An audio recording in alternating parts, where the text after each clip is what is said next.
안녕하세요, 구독자 여러분. 저는 끔찍했던 10년간의 결혼 생활을 작년에야 종지부 찍고 싱글맘을 선택한 주부입니다.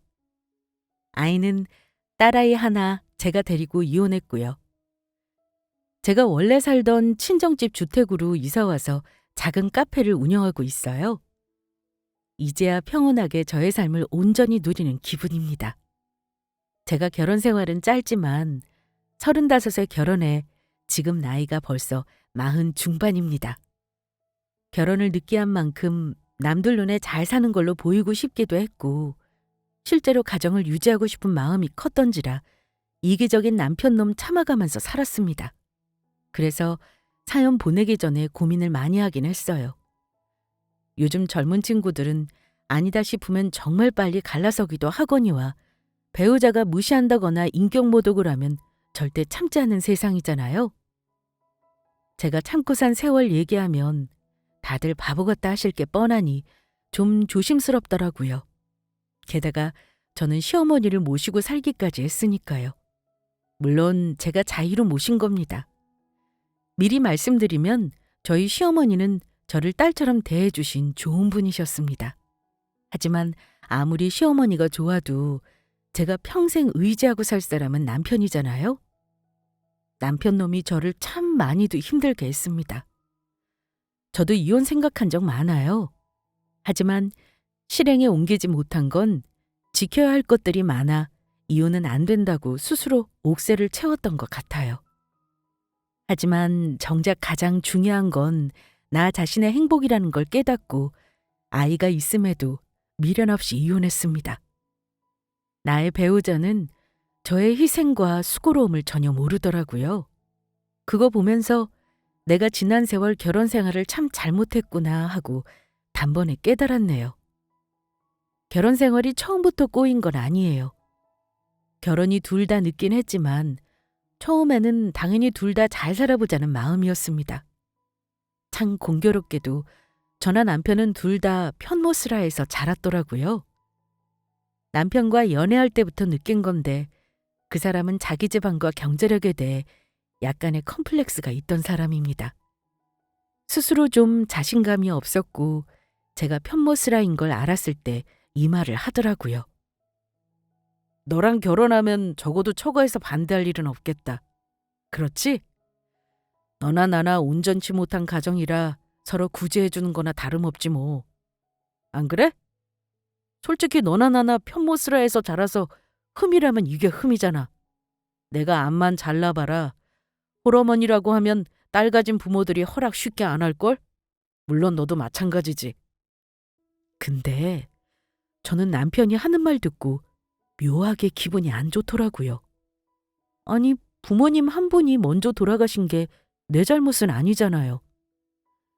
물론 편견을 가진 사람들도 있겠지만 지레 겁먹고 나는 모자란 사람이야. 그러니까 조건 비슷한 너랑 나랑 결혼하는 게 맞다. 뭐 이런 논리가 저는 나 자신을 낮추는 것 같아서 마음에 들지 않았습니다. 우리가 어째서 온전치 못한 가정이야? 나는 그렇게 생각 안 해. 우리 엄마 나 누구보다 애써서 키워주셨는데 흠 있는 가정이라고 폄하하고 싶지 않아. 오빠도 그래. 어머님 생각해봐. 아들, 딸 잘 키워보시겠다고 장사하시면서 힘들게 사신다며. 그럼 더 당당하게 자신감 가져. 나는 내가 엄마랑 둘이 산다고 해서 오빠랑 동병상련이라고 생각하지 않아. 그때 남편이 찌질이 같은 생각을 왜 몰라봤는지. 오히려 지금 생각하니 제가 대인배였네요. 남편은 저와 자신을 거의 비슷한 처지이니 결혼하기도 쉽다고 생각했었던 것 같아요. 저는 사실 엄마랑 둘이 살긴 했지만 아빠가 돌아가신 건 아닙니다. 부모님 두 분이 저 어릴 때 이혼하셨어요. 이유는 엄마한테 커서 들었습니다. 아빠 잘못으로 이혼하신 거라 엄마가 아빠에게 꽤나 재산 분할을 받아놓았다고 들었습니다. 자세히는 모르지만 엄마는 이혼하시기 전부터도 본인 가게를 해오셨던 분이라 가정이 어려웠던 기억은 없습니다. 저 대학 때까지 돈 걱정 없이 하고 싶은 공부 다 하게 서포트 해주시기도 했고요. 결혼할 때도 도와주시겠다고 했지만 남편이 자격지심 가질까 봐 우리 힘으로 하겠다고 우기고 우겨서 한 겁니다. 엄마는 혼자 저를 키우셨다고 해서 절대 모자란 부분이 있다고 생각하지 않으셨어요. 오히려 제가 남자 만나는 줄 모르고 대단한 집안 남자들 선자리 알아받아 주시는 거 거절하느라 힘들었습니다. 그러다가 결혼하고 싶다는 사람이 있다고 하니 처음에는 사실 엄마가 남편을 그닥 마음에 들어 하지 않으셨어요. 홀어머니의 아들이라서가 아니라 어른들은 사람을 딱 보면 느낌으로 아시는 건지 그 당시 엄마는 처음에는 결혼을 달가워하지 않으셨습니다. 하지만 제가 시어머니랑 시누이가 너무 좋다는 말도 하고 남편 될 사람 칭찬을 마르고 닳도록 하면서 결혼 뜻을 굽히지 않았습니다. 어쨌든 결혼까지 한 건 남편이 장남의 홀어머니긴 했지만 저보다 3살 어린 시누이도 그렇고 시어머니도 그렇고 정말 잃어버린 가족을 만난 것처럼 좋은 사람들이라 그랬던 것 같습니다. 무남동녀 외동딸이라 그런가 살갑고 다정한 시누이가 저에게 언니 언니 하며 따르는 게 너무 좋더라고요. 제가 앞으로 남편 욕할 건 한 바가지이지만 우리 시누이와 시어머니는 사실 욕이라고 할 만한 거리가 없을 정도입니다. 처음에 어머님 만났을 때가 사귀고 얼마 안 되었을 때인데 그때만 해도 엄청 어려운 어른이었어요. 근데 자주 뵙고 점점 친해져서 이런저런 얘기도 많이 하고 딸처럼 잘 대해주셨습니다. 첫인사 당시에 눈이 정말 많이 온 날이었는데 친정엄마가 정성껏 준비해 주신 선물을 들고 옷이랑 신발이 좀 엉망이 된 상태였어요. 그런데 어머니가 저를 보시고 했던 말을 10몇 년이 넘은 지금도 기억하고 있습니다. 굳은 날 오는 손님이 좋은 손님이라던데 새아가 인사 오는 날 이렇게 눈이 많이 오는 것을 보니 우리 집에 복덩이가 오는 모양이다. 이렇게 말씀해 주시더라고요. 그때 시어머니가 정말 좋은 분이라는 거 한눈에 알아보긴 했습니다. 결혼 준비하면서 시어머니와 예물 보러 갔던 날 한복 맞추고 예물 보러 시어머니랑 같이 갔었어요. 예물비는 남편 저 각 100만 원씩 각출했고 원래 반지만 맞추기로 했었는데 어머니가 자꾸 마음에 드는 거 있으면 목걸이, 팔찌, 귀걸이도 추가로 맞추라고 하시더라고요. 계획에 없던 지출이 생길 것 같아서 부담스러워하고 있었는데 어머니가 제 마음을 눈치채시고서는 내가 딸 시집 보낸다면 꼭 이런 거 해주고 싶었는데 우리 아들 결혼시킬 때 이런 걸 며느리한테 소원 풀어보는구나. 아가 고맙다. 이렇게 말씀하시면서 각각 돈 내서 맞추기로 한 반지까지 다 시어머니께서 해주셨어요. 결혼할 때도 많이 못 보태주신다고 너무 미안해 하신 데다 결혼하고 나서는 잘 살라고 아들 모르게 저한테 쌈짓돈을 챙겨주시며 살림에 보태라고까지 하셨어요. 너희 결혼할 때 뭐 하나 제대로 챙겨주지도 못했는데 우리 아들이 마누라 복이 있나 봐. 너처럼 야무지고 똑똑한 처를 얻다니 말이다. 내 아들이지만 속 좁은 구석도 있고 첫째라 내가 해달라는 거 다 해주고 키워서 이기적인 면도 있는 놈이야. 혹시나 살면서 너 힘들게 하거나 여자 말 안 들으면 어려워 말고 나한테 말해줘. 네 선에서 안 되는 건 이 시어미가 해결해 주마. 네 어머니 그렇게 할게요. 자 이거 받아라. 이거 내 앞으로 축의금 들어온 거야. 얼마 안 되긴 하지만 내가 이 돈을 마음 편히 쓸 수가 없겠더구나. 해준 것도 없이 내가 아들 결혼시켰다고 이 돈을 어떻게 내가 가지겠니? 이 돈은 네가 잘 가지고 있어라. 필요한 거 있으면 사는 데 쓰고 저축을 하든 뭘 하든 네가 알아서 비상금으로 두고 쓰도록 해. 어머니, 아무리 그래도 축의금을 주시면 어째요? 이건 어머니가 그동안 주변에 많이 뿌리신 돈 돌려받는 건데요. 저 이 돈 못 받아요, 어머니. 지금은 필요한 것도 딱히 없고요. 저는 어머니가 주시는 돈을 긋고 마다했는데요. 가지고 있으면 요긴하게 쓸 일이 있을 거야. 너 알다시피 내가 지금 큰 돈 쓸 일이 뭐가 있겠니? 필요한 사람이 쓰는 게 좋은 거지. 어서 마다하지 말고 받아 놓으렴.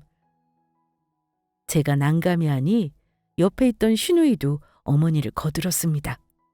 언니 그래요. 얼른 받아 넣으세요. 엄마가 이거 오빠 몰래 언니 주겠다고 계속 벼르고 계셨어요? 원래 이런 돈은 여자가 가지고 있어야죠. 울 오빠한테 돈 있다는 말 절대 하지 말고 이건 언니가 없는 돈인 양 가지고 있어요? 얼른요. 아이 참. 제가 이 돈을 어찌 받아요, 아가씨. 저는 마다했지만 신우이와 시어머니가 억지로 제 가방에 돈 봉투를 찔러 넣어 가시면서까지 주시더라고요. 집에 가서 보니 1,000만 원이 넘는 돈이었습니다. 저는 돈 액수보다 시어머니와 신우의 마음 씀씀이가 너무 고마웠어요.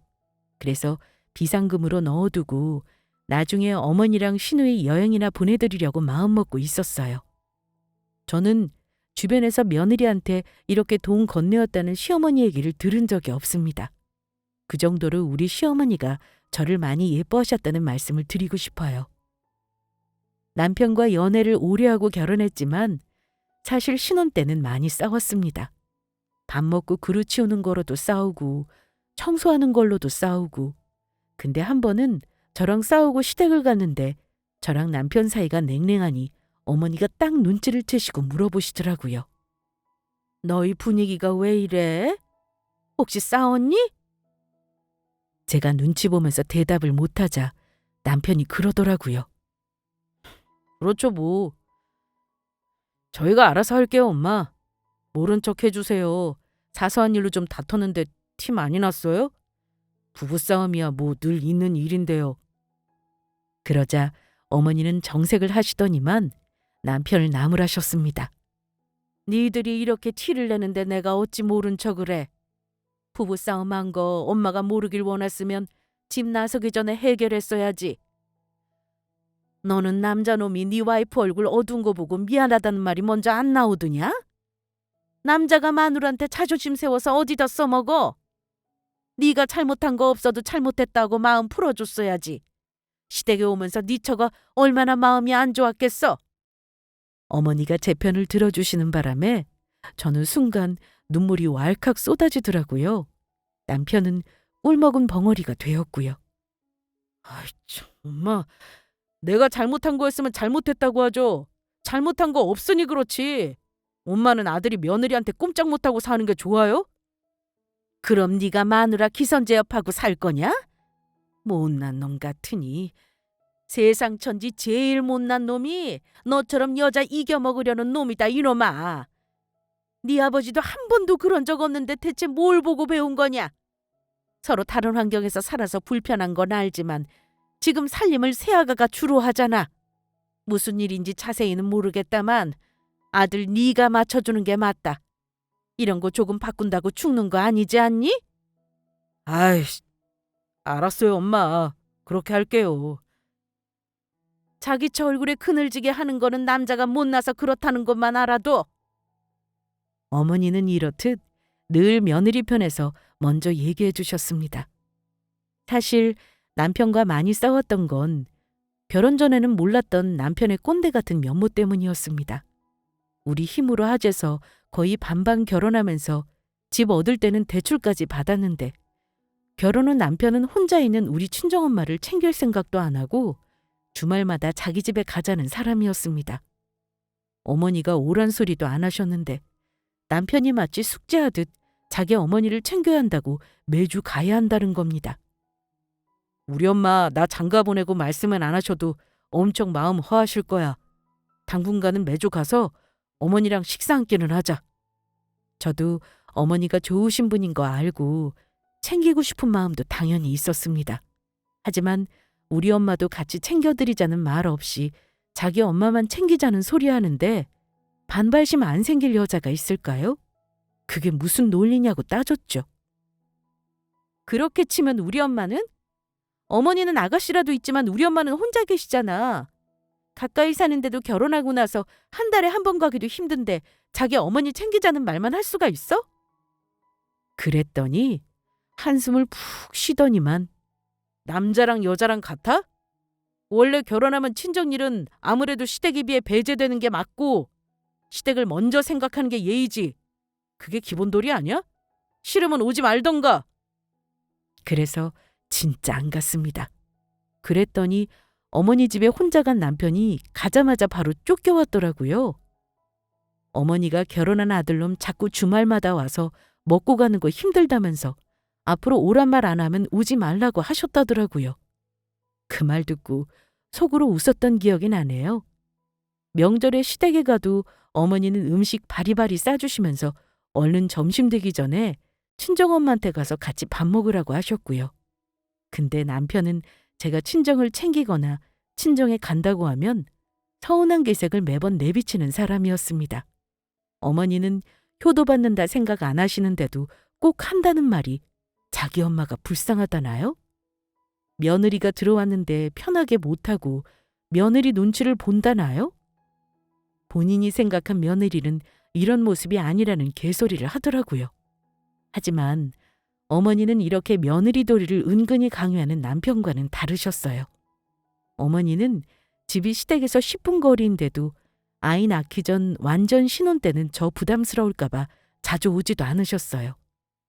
친정도 가깝지만 시댁은 더 가까웠는데 어머니께서 가끔 신혼집 동네나 근처 오시는 일이 몇 번 있으셨거든요. 저희 집 오실 때도 꼭 전화하고 방문하셨습니다.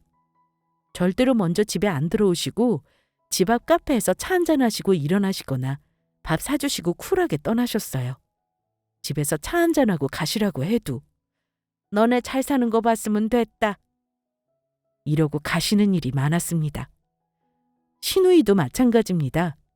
시어머니랑 같이 올 때 아니면 불쑥불쑥 찾아오거나 우리 집에 와도 오빠 집이라고 함부로 들쑤시고 다니지도 않았습니다.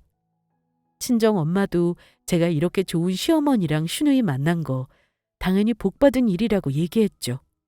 엄마는 김서방이랑 좀 부딪히는 게 있더라도 시어머니가 네 편이니 가급적 큰일 아니면 너그럽게 이해하고 살라고 하셨습니다. 친정엄마는 그때도 가게를 하셨기 때문에 제가 아이를 낳아도 산후조리나 아이를 봐주시는 건 어려운 형편이었어요. 근데 너무나 감사하게도 제가 직장 복귀한다고 하니 어머니가 우리 딸 등어원을 맡아주시겠다고 해서 얼마나 마음이 편했는지 모릅니다. 아이 키우면서 직장 생활하는 거 결코 쉬운 일 아닌 거 직장맘들은 아시죠? 어머니가 옆에서 도와주지 않으셨다면 정말 힘들었을 겁니다. 어쨌든 우리 큰딸 학교 갈 때까지는 어머니랑 시누이가 돌아가면서 애 케어해 주시고 저 일하는 동안 걱정 안 하도록 어린이집이며 병원이며 데리고 다니면서 살뜰히 챙겨주셨기에 버틸 수 있었습니다.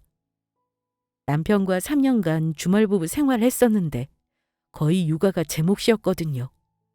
남편은 주말에 와서도 거의 누워서 잠을 자거나 힘들어했기 때문에 육아를 분담하는 건 거의 힘들었습니다. 다른 부부들은 아이 낳고 사이가 좋아진다는데 저는 무심한 남편에게 점점 불만이 쌓였고 남편은 남편대로 편히 쉬게 안 하고 잔소리하고 불만을 토로하는 제가 싫었던 것 같아요. 그러다가 어느 순간 서로 포기하는 지경에 이르게 되었습니다. 특히나 매번 같은 문제로 싸우는 것도 지치긴 했습니다. 저는 남편에게 서운한 게 참 많았어요. 반반 결혼했고 우리 엄마한테 받은 거 딱히 없으니 자기는 우리 엄마를 챙길 이유가 없다나요? 그때 남편이 뻔뻔한 얼굴로 개논리 펼치는 거 보고 처음 이혼도 생각해봤습니다. 시어머니나 시누이가 좋긴 하지만 제가 하는 거 반만이라도 우리 엄마에게 해주기를 바랐는데 남편은 우리 엄마 생일이든 어버이날이든 한 번도 먼저 전화하거나 사위로서 살갑게 군 적이 없었어요. 아들처럼 잘하겠다고 하더니만 막상 살면서 우리 엄마 챙기는 건 귀찮아했죠. 우리 엄마도 세월 흐르면서 많이 늙으신 데다 그 무렵에는 초기 암 진단받고 수술도 하셨던 터라 제가 얼마나 마음이 안 좋았는지 모릅니다. 남편은 우리 엄마가 병원에 있다는 말 들으면서도 안부 한 번 안 물었어요. 제가 엄마 때문에 아이를 오래 어머니에게 맡겨놓으면 그걸로 성질을 부리기나 했죠. 매번 자기 엄마 같은 시어머니가 어디 있냐면서 잘하라고 하는데 그 소리가 어찌나 듣기 싫던지요. 아이를 맡아 봐주시니 그 이유 때문에 제가 더 참고 살았던 것 같습니다. 가족은 아무리 싸우고 지지고 볶아도 같이 얼굴 맞대고 살아야 하는 법인데 한창 육아로 힘든 시기에 남편과 주말 부부 생활을 했던 건 그야말로 부부 사이를 갈라놓는 계기가 되기도 했고요. 게다가 남편이 바람을 피웠던 건 아니지만 술을 좋아해서 저랑 연락두절되는 문제로 속을 엄청 썩이긴 했습니다. 그러다가 다행히 아이가 초등학생이 되고 나서는 주말 부부 생활을 청산하고 남편이 집에서 가까운 곳으로 발령을 받았는데요. 그 사이 시누이도 좋은 신랑감 얻어 시집을 갔습니다. 시누이는 초등교사였고 같은 초등학교 교사를 만나 시집을 갔는데 그 즈음에 집에 우환이 좀 있었어요. 시어머니가 갑자기 치매 진단을 받으신 겁니다. 어머니가 칠순을 훌쩍 넘기긴 했지만 결혼할 때만 해도 총기가 낭낭하셨고 손주도 저보다 더 깔끔하게 챙겨주시는 분이셨는데 어느 날 우리 딸아이가 할머니가 좀 이상하다고 말을 하긴 했어요. 자꾸 한 얘기 또 하고 잊어버리시는 건가 그런가 보다 했는데 나중에 큰일이 한번 생겼어요. 초기에 빨리 알았다면 좋았을 텐데 어머니가 집에 못 들어가시고 배회하다가 경찰에서 연락을 받았을 때 뭔가 심각하다는 걸 알았습니다. 그제야 남편과 급하게 병원을 알아보고 검사를 했는데 이미 초기는 아니라고 진단을 받았어요. 일상생활은 가능하지만 보살핌이 필요해 혼자 지내기는 어려운 단계셨습니다. 치매라는 병이 참 무섭더라고요. 시누이가 지방에 있다 보니 걱정을 많이 했어요. 그야말로 하루 걸러 하루 전화하며 엄마 걱정을 했고 찾아 올라오기도 했고요. 그래도 저에게 자기 엄마 신경 쓰라는 말은 안 하더라고요. 자기 엄마는 자기가 챙기는 게 맞다면서요. 그런데 남편 놈은 달랐습니다. 저한테는 묻지도 않고 당연하듯 자기 엄마를 모실 생각이라고 시누이 앞에서 아주 당당하게 말하더라고요. 어머니 혼자 두면 절대 안 되겠다. 은주 너는 너무 걱정하지 마. 조만간 어머니 집 정리하고 내가 모실 생각이니까. 이제 나도 지방 근무할 일이 없으니 당연히 아들인 내가 모셔야지. 오빠, 아무리 그래도 언니랑 상의하고 결정해야 하는 거 아니야? 엄마 상태 안 좋은 건 나도 걱정이지만 모시는 건 다른 문제야. 자식도 치매 환자 돌보기 어렵단 말 몰라? 무슨 소리야. 엄마가 지금 대소변 못 가리는 것도 아니고 정신만 오락가락 하시는 건데 같이 사는 게 뭐가 힘들다고. 장남이면 당연히 할 일이고 내일이면 이 사람 일이기도 해. 여보, 나도 어머니 걱정되긴 하지만 모시는 건 얘기가 달라. 내가 집에서 노는 사람도 아니고 직장도 다니는데 나랑 상의도 없이 당신 혼자 왜 결정해? 당신이 어머니 수발 다 할 수 있으면 그렇게 하던가. 그래 좋아. 내 엄마 내가 챙기는 게 뭐가 어렵다고. 당신 나중에 딴소리나 하지 마. 시누이는 중간에서 내 눈치를 엄청 보는 시누이 때문에 남편에게 더 화를 낼 수도 없었네요. 그런데 남편이 어머니랑 같이 살자고 했을 때 어머니가 펄쩍 뛰셨습니다. 치매라고 해도 그때는 정신이 대부분 온전하셨기 때문에 본인이 처음에는 완강하게 거부하셨어요. 그렇게 1년가량을 더 버티셨지만 약을 먹어도 진행되는 병은 막을 수가 없더라고요. 결국은 제가 결정해야 하는 순간이 왔습니다. 결혼할 때부터 우리 딸 키울 때까지 생각하면 저는 시어머니가 아픈 걸 외면 못하겠더라고요. 친정엄마도 제가 힘들겠지만 어머니가 저한테 잘해주신 거 생각해서 마지막 도리한다고 생각하라고 하시길래 저는 어머니를 결국 모시기로 했습니다. 제가 직장은 접을 수가 없어서 낮에는 어머니를 주간보호센터에 보내고 오후에는 남편과 제가 교대로 케어하는 식으로 근 5년을 케어했어요. 그 기간 동안 얼마나 힘든 일이 있었는지 말로 다 못합니다. 어머니는 돌아가실 때가 다 되었을 때는 예전 모습을 거의 찾아볼 수 없었습니다. 따뜻한 성품도 병이 이기더라고요. 주변에서는 치매 어머니를 절대 자식이 감당 못하니 요양원에 보내라며 입을 모아서 말씀하셨어요. 하지만 어머니가 너무 불쌍하더라고요. 흔히 벽에 똥칠한다고 하죠. 우리 어머니는 저 많이 고생 안 시키려고 하셨는지 그렇게 고약스러운 증상은 안 보이셨어요. 결국 제가 5년째 모시던 해에 곡기를 끊고 한 달간 누워 계시다가 돌아가셨습니다. 물론 돌아가실 때는 병원에 모셨고요. 사실 치매가 진행되면서 이런저런 병환도 있으셨어요. 장례 치르는데 남편이 얼마나 서럽게 울던지, 자기가 효도 못했다고 잘해드린 것도 없다면서 가슴을 치는데 그 마음이 이해가 가면서도 한편으로는 되게 얄밉더라고요.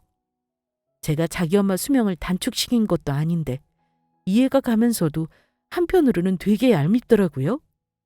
당신이 조금 더 정성을 다했으면 우리 엄마 적어도 3년은 더 사실 수 있을 뿐이셨어. 이렇게 갑자기 돌아가시는 건 당신이 진심으로 안 모셔서 그런 거라고. 어머니 돌아가셔서 슬픈 건 이해하지만 당신 말 조심해. 내가 5년간 모시고 살면서 얼마나 힘들었는 줄 알아? 당신이 어머니 기저귀 한번 간 적 없으면서 그딴 식으로 말할 자격 없어. 당신 미운 거 생각하면 당신 어머니 내가 안 모셔도 당신 나한테 할 말 없는 사람이야. 그래 오빠. 언니한테 말 너무 심하다. 나도 언니가 얼마나 애쓰는지 다 아는데. 그리고 자식은 우리잖아. 언니는 며느리지 엄마 자식 아니라고. 오빠 진짜 언니한테 그런 말을 할 수가 있어? 오빠는 내가 시어머니 5년 모시고 살아야 한다면 그래 당연히 네가 할 일이다 할 수 있어? 며느리면 당연한 거 아니야? 너도 시집 갔으면 당연히 시댁이 먼저라 우리 엄마는 신경 안 쓴 거잖아. 신우이는 남편이 하는 말에 어이없어하며 화를 냈습니다. 저 역시 남편이 저 정도까지 꼰대 마인드를 가지고 있는 줄은 몰랐는데 어머니의 죽음으로 밑바닥을 본 느낌이었습니다. 시어머니가 편을 들어줬지만 이미 남편에게 마음의 상처는 다 받은 상태였어요. 정말 이혼이라는 말이 목구멍까지 넘어왔지만 아이가 보고 있어서 참고 참았습니다. 어머니 돌아가시고 나서 사실 유산이라고 남겨받은 건 없었습니다. 어머니가 살던 아파트는 30년 된 임대 아파트라 보증금이라 봤자 1억도 되지 않았고요. 그마저 합가할 때 제가 가지고 있으면서 어머니 치료비로 썼고 납골당 보증금 2천만 원 내고 나니 남는 돈이 없었어요. 남편이 제 마음에 비수를 꽂았지만 저는 어머니 잘 보내드리기 위해 참고 또 참았어요. 그렇게 어머니 장례 마치고 나서 한숨 돌리는가 싶었는데 혼자 계시던 친정엄마가 또 문제였습니다. 노인들이 혼자 잘 사시다가도 칠순이 넘어가면 한 번씩 체력이 급격히 떨어지는 고비가 있더라고요. 엄마가 낙상을 크게 당하셨는데 골반뼈가 골절되는 바람에 큰 수술을 꼼짝없이 병원 시세를 몇 달이나 지셔야 했습니다.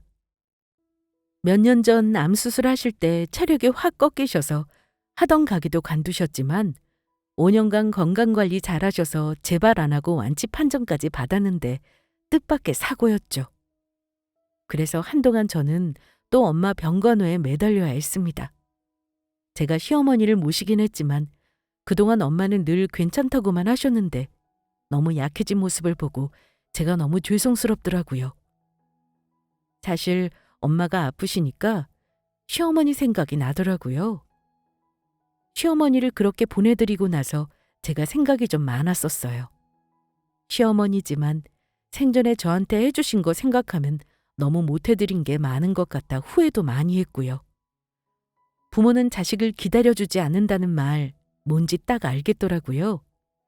그래서 고심 끝에 엄마가 건강을 회복할 때까지 제가 곁에서 모시고 추후에도 엄마를 모시고 살아야겠다는 생각이 들었습니다.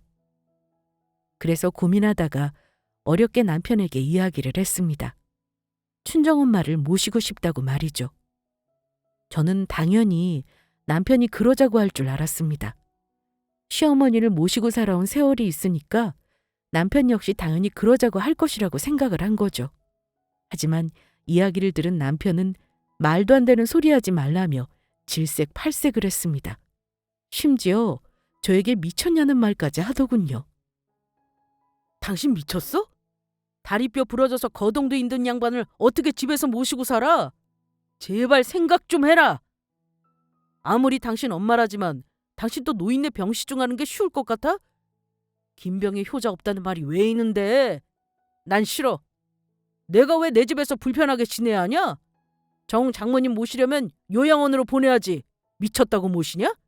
그렇게 모시고 싶으면 당신이 아예 장모님 집으로 가버리던가. 솔직히 남편이 저런 말을 할 줄은 몰랐습니다. 아무리 이기적이고 저만하는 사람이라지만 제가 자기 엄마 모시고 산 세월이 얼만데 너무 화가 나더라고요. 화나는 정도가 아니라 충격이었습니다. 1초도 고민하지 않고 싫다고 말하는 거 보니 그야말로 오만정이 떨어지는 게 이 느낌이구나 알겠더라고요. 그래? 당신은 우리 엄마랑 한 집에서 지내는 거 죽어도 못하겠다 이거지? 내가 5년 동안 무슨 바보짓을 했는지 이제 알겠네. 뭐? 나더러 장모님 집으로 가라고? 내가 못할 것 같아? 그래. 나는 죽어도 또 내 집에서 노인네 냄새 맡으면서 살 생각 없어. 지긋지긋해. 그러니까 꼭 모시겠다면 이혼하고 당신이 알아서 모셔.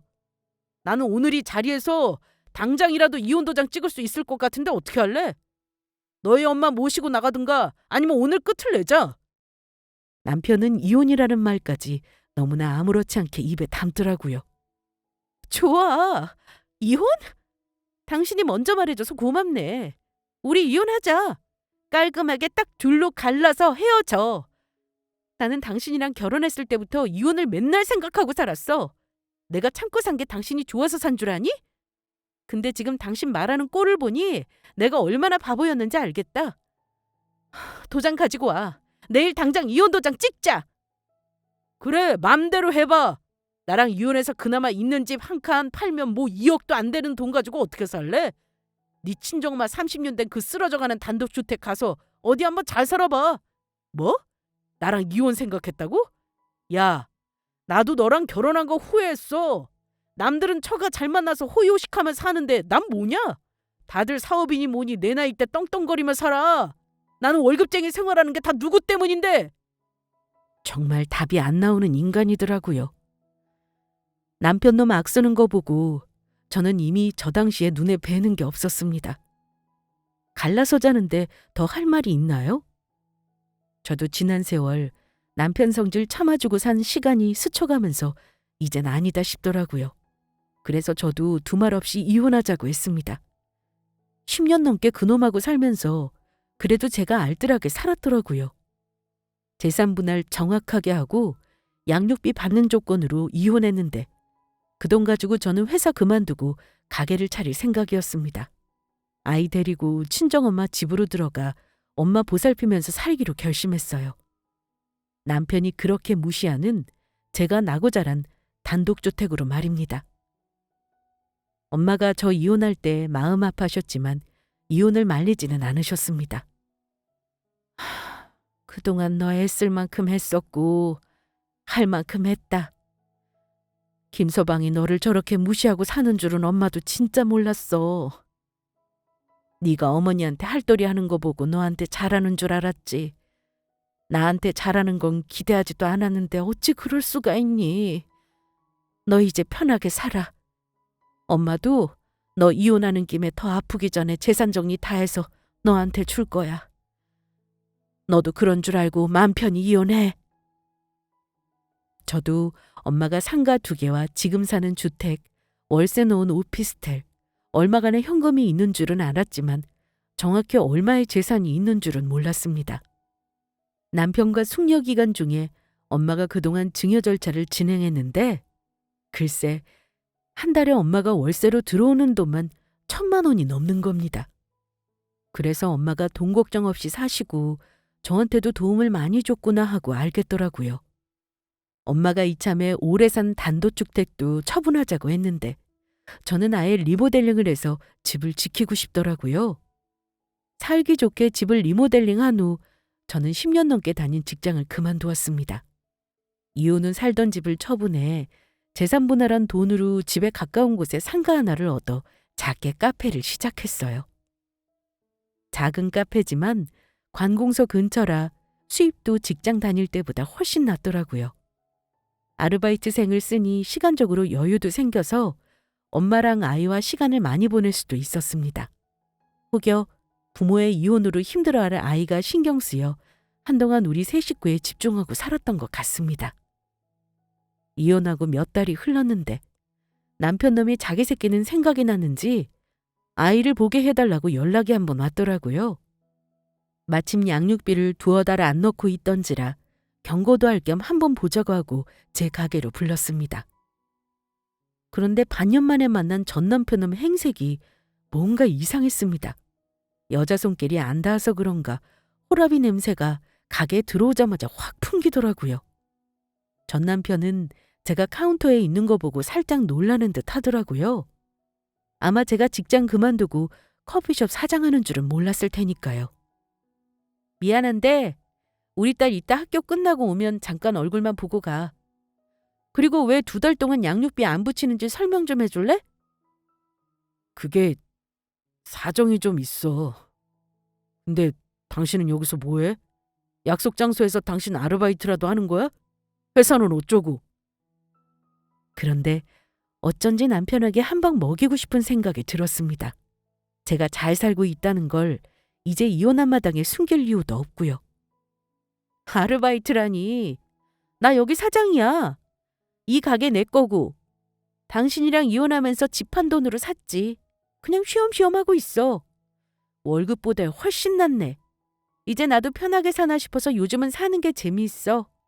아마 당신하고 이혼 안 했으면 몰랐을 세상이겠지. 남편 놈은 씁쓸한 표정이 되더라고요. 그래? 당신은 잘 사나 봐. 나는 그 돈 재수없게 엉뚱한 데 투자했다가 다 날렸는데. 그래서 요 몇 달 양육비를 못 보냈어. 회사 퇴직금까지 다 뽑았어서 지금 너무 힘든 상황이거든. 당분간 이해 좀 해줄 수 있을까? 뭐? 당신 참 대단하다. 어쩜 그 돈을 짧은 시간에 날려먹어? 대체 뭘 했길래? 하긴 이제는 내가 상관할 바 아니지 뭐. 양육비는 그래서 언제부터 준다는 거야? 일 구하는 대로 마련해볼게. 근데 당신 엄마는 어찌 잘 지내고 계셔? 지난번에 들으니까 거의 회복하셨다며? 많이 건강해지셨어. 내 상가에서 월세도 나오겠다. 이 가게도 내 것이겠다. 뭐 돈 걱정 없으니 나빠질 게 없지. 사실은 엄마가 나한테 자세히 말씀 안 해주셨던 재산이 있으셨거든. 당신이랑 이혼하면서 엄마가 증여해 주셨어. 나 편하게 살라고 말이야. 그러니까 당신은 당신 앞가림 잘하고 우리 딸 양육비나 잘 붙여. 아빠인데 설마 그 정도 도리 안 할 생각은 아니지? 나한테는 그렇게 며느리 도리 강요한 거 기억 안 나? 당신 도리를 아주 중시하는 사람이잖아. 전 남편은 제가 증여받은 재산 얘기를 술술 털어놓자 얼굴 표정이 점점 상기되더니만 급기야 제 말을 끊더라고요. 뭐? 상가? 월세라고? 당신 대체 뭐야? 이혼할 때 장모님이 증여하셨다니 장모님이 그런 재산이 있었다는 거야? 근데 그게 왜? 우리 엄마가 당신한테 재산을 전부 알릴 이유는 없잖아? 그게 아니지. 당신 엄마 재산 나한테도 이혼 전에는 권리가 있는 거야. 근데 당신이 일부러 나 속이고 이혼하고 증여받은 거 아니야? 이건 사기 이혼이야. 당신이 재산 빼돌리려고 나한테 이혼 유도한 거 아니야? 안 되겠다. 당신 대체 증여받은 재산이 정확히 얼마야? 상가니 월세니 전부 여기다가 적어줘. 내가 법적으로 다 따져서 절반은 내가 받아야겠다. 사람이 돈이 궁해지고 궁지에 몰리니까 저런 이상한 논리를 펼치나 싶어 화가 아니라 기가 차더군요. 사기 결혼은 들어봤어도 사기 이혼이라니 코웃음이 나왔습니다. 뭐? 절반은 당신한테 권리가 있다니? 당신 진짜 미쳤니? 뭐 법을 잘 아나 본데 어디 마음대로 해봐. 나야말로 당신 고소해야겠다. 공갈 협박으로 말이야. 우리 엄마가 나한테 주는 재산에 당신한테 무슨 권리가 있어? 거짓골 되니까 눈에 뵈는 게 없니? 아, 그래도 우리 딸 아빠라서 얼굴은 보고 살게 해주려 했는데 이제는 그 마음도 없어진다. 나 당신 접근금지 신청까지 해야겠어. 어디 지금 내 돈 절반 네 거라는 주장 소송이라도 해서 잘해봐. 과연 당신 주장 받아줄 변호사가 있는지 모르겠지만 경찰 부르기 전에 내 가게에서 당장 나가줄래? 제가 112 전화를 하려고 하니까 전 남편이 일단은 나가긴 했습니다. 하지만 남편 놈은 제가 가진 재산에 이미 눈이 돌아가 있었고 어쩐지 그게 끝이 아닐 것 같더라고요. 아니나 다를까 남편 놈은 며칠 후부터는 다른 작전을 들고 나타났더라고요. 저한테 참여하고 싹싹 비는 작전으로 나오면서 재결합을 하자는 겁니다. 여보, 미안한데 우리 딸 생각해서 이혼한 거 취소하고 재결합하면 안 될까? 나 그동안 많이 생각했어. 당신이랑 헤어지니까 되는 일이 하나도 없더라. 내 동생도 나 다시는 안 보고 산다고 절연했단 말이야. 나 정말 도와줄 가족이 아무도 없어. 근데 당신이랑 나는 우리 아이 부모잖아. 어? 나 한 번만 용서해주면 안 될까? 어디다 대고 여보야? 이 인간아, 우리 남담이야. 내 돈 차지하고 싶어서 이러는 거 내가 모를 것 같니? 당신 복 당신이 찬 거 확실히 알아두길 바라. 다시는 찾아오지 마. 내가 먼저 이혼하자고 한 것도 아니고 당신이 우리 엄마 싫으니 이혼하자고 했다는 거 잊지 마. 한 번만 더 찾아오면 유치장 신세 질 줄 알아? 전 남편이 더 읍소하며 매달리길래 결국은 경찰을 부르고 말았습니다. 한바탕 소동이 끝난 후 저는 전 남편이 저에게 찾아오지 못하도록 법원에 접근금지 신청을 했어요. 그 후 자기 먹고 살기 바쁜지 다행히 저에게 더 찾아온 적은 없었습니다. 가끔 문자로 후회 문자를 장문으로 보내는 찌질한 짓은 하고 있답니다. 저 놓친 거 생각하면서 얼마나 후회할까 생각하니까 그거와는 참 고소하네요. 이혼이라는 게 이런 거더라고요. 깔끔한 이혼과 아름다운 이별은 세상에 존재하지 않는 것 같습니다. 결혼 생활 내내 이기적이었고 저에게 며느리들이만 외치던 그 인간. 아마 마음심보를 배우자에게 못되게 쓰는 놈이니 남은 생도 별 볼 일 없을 거라고 생각합니다. 저는 이혼 후 평안을 찾았고요. 엄마와 딸아이와 함께 앞으로 여행도 다니고 돌아가신 시어머니처럼 후회하지 않도록 재미있게 살려고 해요. 남편은 싫지만 저에게 늘 자상했던 예전 시어머니는 별개의 사람으로 생각하려고요. 제가 이혼 후 시누이와 연락은 일부러 안 하고 있는데요. 어딘가에서 전 시누이가 저의 사연을 듣고 있다면 그래도 저를 올케로 좋아해줬던 세월은 고마웠다고 말하고 싶네요. 저의 사연은 여기까지입니다. 끝까지 들어주셔서 감사드리며 우리 구독자분들은 저같이 힘든 일은 겪지 않고 이렇게 사연으로만 접하셨으면 좋겠네요. 감사합니다.